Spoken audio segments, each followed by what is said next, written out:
বাসায় যদি একজন স্বাস্থ্য সচেতন লোক থাকে তাহলে যে কত কিছু হিসাব করে থাকতে হয় যারা থাকে তারাই বোঝে।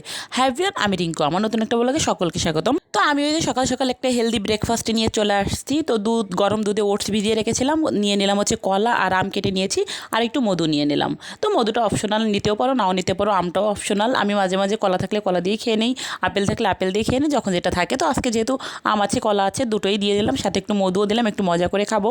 এই খাবারটা আমার খুবই ভালো লাগে, আর মানে স্বাস্থ্যের জন্য ভালো, আর মানে আমার পছন্দের খাবারটা।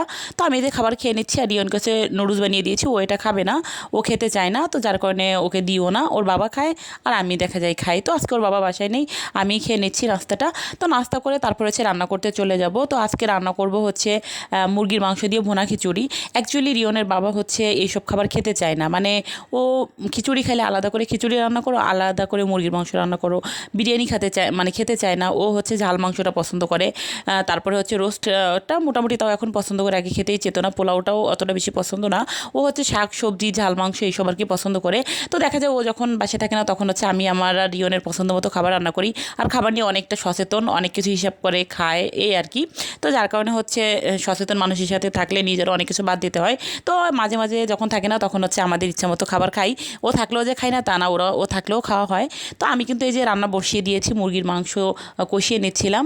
তো প্রথমে হচ্ছে তোমার কড়াইতে তেল দিয়ে পেঁয়াজটা একটু ভেজে মাংস দিয়ে আদা রসুন বাটা দিয়েছিলাম, আদা রসুন বাটাটা একটু ভেজে দিয়ে দিয়েছিলাম মাংসটা। এখন হচ্ছে আমি একটু বিরিয়ানি মশলা দিয়ে দিলাম। খিচুড়িতে কিন্তু বিরিয়ানি মশলাটা অনেক মজা লাগে। তো আমি আগে কিন্তু জানতাম না যে খিচুড়িতে বিরিয়ানি মশলাটা ভালো লাগে। তো আমার পাশে এক ভাবিকে দেখেছি, উনি রান্না করে, ওনার খিচুড়িটা অনেক মজা হয়। তো যার কারণে হচ্ছে আমিও ভাবলাম যে এইভাবে একবার ট্রাই করে দেখি। তো সত্যি বলতে খিচুড়িটা অনেক মজা হয়েছিল, যদিও অতটা ভালো আমি পারি না, এইভাবে রান্না কখনো করিনি। তো যার কারণে হচ্ছে রান্না করলাম, ভালোই লেগেছে। তো এখন হচ্ছে বিরিয়ানি মশলাটা দিয়ে আমি মাংসটাকে ভালো করে কষিয়ে নিচ্ছি। তো রিয়ন আর আমি যেহেতু খাবো, এখানে কিন্তু আমি কোনো এক্সট্রা ঝাল দিব না, বিরিয়ানি মশলাতে যতটুকু ঝাল আছে আর কয়েকটা কাঁচামরিচ দিয়ে দেবো, একদম সিম্পলভাবে রান্না করব। আর মানে খিচুড়িতে ঝালটা কিন্তু কম হলেই ভালো লাগে। তো আমি মশলাটা দিয়ে একটু কষিয়ে নিয়েছি, তারপরে একটু জল দিয়ে দিলাম, যে দেখলাম যে মানে নিচে একটু পোড়া পোড়া লাগতে পারে, তো যার কারণে একটু জল দিয়ে দিলাম। জলটা দিয়ে আমি হচ্ছে মাংসটা ভালো করে এই যে মিক্সড করে দিচ্ছিলাম। তো মাংসটা ভালো করে কষিয়ে নিতে হবে। তো মাংসটা কষানো হয়ে গিয়েছে, এখন হচ্ছে আমি কয়েকটা কাঁচামরিচ দিয়ে দিলাম ঝালের জন্য, যেহেতু এখানে আমি কোনো বাটামরিচ দিইনি। তো কাঁচামরিচটা দিয়ে তারপরে দিয়ে দিলাম ডাল, মসুর ডালটা দিয়ে দিলাম। মসুর ডালটা দিয়ে আরও কিছুটা সময় কষিয়ে নিলাম, তারপরে দিয়ে দিলাম একটু টুকরো টুকরো করে আলু দিয়ে দিলাম। আলুটা দিয়ে ভালো করে কষিয়ে নিচ্ছিলাম, এখন আমি জল দিয়ে দিলাম। আর ডালটা আমরা বিশেষ করে চাউলের সাথে একই সাথে ধুয়ে দিই। তো আমি দেখেছি ওইভাবে কিন্তু ডালটা আস্তে আস্তে থাকে, এইভাবে কষিয়ে দিলে, ডালটা সিদ্ধ করে নিলে খিচুড়িটা কিন্তু অনেক মজা হয় এবং ডালটা অনেক মিশে যায়। তো এক পাশে হচ্ছে আমি মাংসটাকে জাল করতে রেখে দিলাম, জাল হচ্ছে, আর এই পাশে হচ্ছে পোলাও চালটা আমি ভেজে নিচ্ছি, একটু অন্যভাবে রান্না করেছি। তো প্রথমে কড়াইতে তেল দিয়ে দিয়েছিলাম পাত্রে, তারপরে হচ্ছে চাউলগুলো দিলাম, আদা রসুন বাটা দিলাম, দিয়ে এখন ভালো করে ভেজে নিতে হবে। একটু ঘিও দিয়ে দিলাম জাস্ট ফ্লেভারের জন্য, ঘিটা দিয়ে ভালো করে চালটা ভাজলাম। তো পোলাও চাউলের সাথে খিচুড়ি হোক কিংবা পোলাও চাউল হোক, মানে পোলাও রান্না হোক, মানে পোলাও চাউলের সাথে ঘিটা অনেক যায়।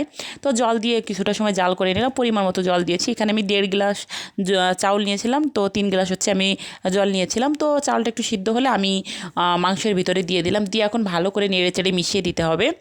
তো এইভাবে একবার যারা করনি একবার ট্রাই করে দেখো, অনেক মজা হয়। ডালটা যেহেতু সিদ্ধ হয়ে যায়, তো মানে খিচুড়িটা মানে সুন্দর করে মিশে যায়, মানে চাউলের সাথে বিশেষ করে খিচুড়িটা মানে ডালটা মিশে যায়। আর ডালটা যখনই চাউলের সাথে দেওয়া হয়, কারণ পোলাও চাউলটা কিন্তু খুব দ্রুত সিদ্ধ হয়, যার কারণে ডালটা কিন্তু ভালো সিদ্ধ হয় না, আর একটু ডালটা কেমন আস্তে আস্তে থাকে, খেতে ভালো লাগে না, মুখে বাদে। তো এইভাবে যারা করনি একবার ট্রাই করে দেখো, অনেক মজা হয়। তো একটু লবণ কম মনে হচ্ছিলো, একটু লবণ দিয়ে দিলাম। তো লবণটা দিয়ে আমি হচ্ছে নেড়ে চেড়ে নেবো। এখন হচ্ছে একদম অল্প আঁচে রান্নাটা করে নিতে হবে, যেহেতু মোটামুটি সব কিছুই সিদ্ধ হয়ে গিয়েছে। এখন হচ্ছে জাস্ট দমে দিয়ে দিয়ে রান্নাটা করতে হবে। তো খিচুড়িটা ফার্স্ট টাইম করেছি, আমিও পোলাও চাউল আর ডাউল একসাথে ধুয়ে বিশেষ করে রান্না করি। তো আজকে একটু এইভাবে রান্না করলাম, অনেক মজা লেগেছে আর কি। তো তারপরে দিয়ে দিলাম আর একটু বিরিয়ানি মশলা দিলাম, মাংস কষানোর সময় একটু দিয়েছিলাম বিরিয়ানি মশলাটা, আর হচ্ছে তোমার এখন একটু দিয়ে দিলাম। তো অনেক মজা হয় খেতে এখানে কিন্তু আমি কোনো জিরা বাটা দিইনি, আদা রসুন বাটা, পেঁয়াজ, এই মানে একদম সিম্পল কাঁচামরিচ ভেঙে দিয়ে রান্নাটা করে নিলাম। তো এখন হচ্ছে আমি ভাপে বসিয়ে দিব, রান্নাটা হয়ে গিয়েছে। এখন ভাপে দিয়ে আমি হচ্ছে থালাবাটিগুলো ধুয়ে নিচ্ছি। আর রান্না মানে সব কিছু গোছাতে গোছাতে অনেক থালাবাটি জমে গেছে, তাই ভাবলাম যে ভাপে হতে থাক, আমি এপাশে থালাবাটিগুলো ধুয়ে নিই, কারণ এক জায়গায় দাঁড়িয়ে দাঁড়িয়ে রান্না করলে তো আর হবে না, সব দিকেই খেয়াল করতে হবে। তো আমার থালাবাটি ওগুলো ধোয়া হয়ে গেছে, আর এপাশে রান্নাটাও হয়ে যাচ্ছে প্রায়। তো মানে সব দিক মেনটেন করেই রান্নাটা করতে হয়। আর দেখা যায় রিওন আর আমিই খাবো আজকে দুপুরের খাবারটা। তো আমার রান্না কিন্তু হয়ে গিয়েছে, আমি এই যে একটু নেড়ে চেড়ে নিচ্ছিলাম কেমন হয়েছে কিনা। তো দেখলাম সব কিছু একদম পারফেক্ট সিদ্ধ হয়েছে এবং ঝরঝরা হয়েছে, খুব ভালো হয়েছিল আজকে খিচুড়িটা খেতে।